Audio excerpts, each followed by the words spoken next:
There is so much cool stuff in today's readings, how they hang together. I intend to do a live video stream of it this afternoon on my YouTube channel. So if you want to know more about why the pigs are everywhere, check that out. youtube.com/RevFisk. It's my name, right? Reverend Fisk, J for Jonathan. Or if you Google Worldview Everlasting, you could probably still find it that way. Anyhow, what I want to make sure we deal with today is just the one little tiny verse from Isaiah, verse 4, where it says that they are condemned for eating pig's flesh.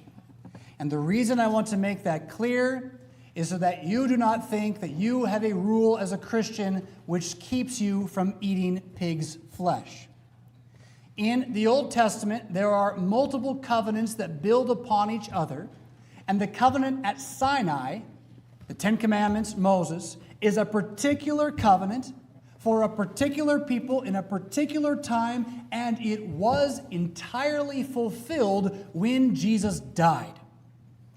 That means that everything commanded in the law of Moses for people to do to be Israelites has now been fulfilled in Jesus and is past.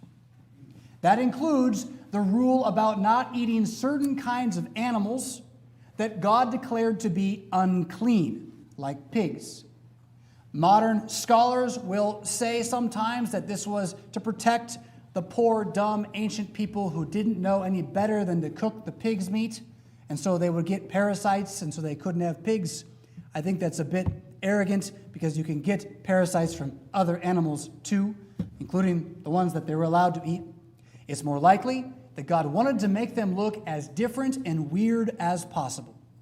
And to this day, Jewish people who attempt to follow the law of Moses in all of its precepts do stand out in a crowd. We don't have a lot around Rockford, but they're in New York, and you will see them when you see them. Therefore, this pig's flesh bit has passed away with all of those other prescriptions.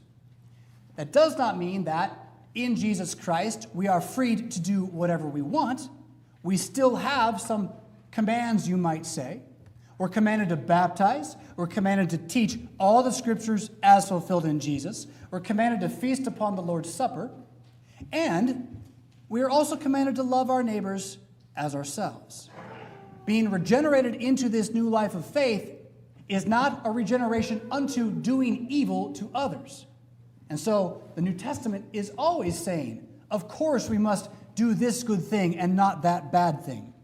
And of course, the Ten Commandments, though they are Old Testament, nicely summarize all that could possibly be said about those things, which is why we do still strive to keep them, not to be saved, but because we are saved.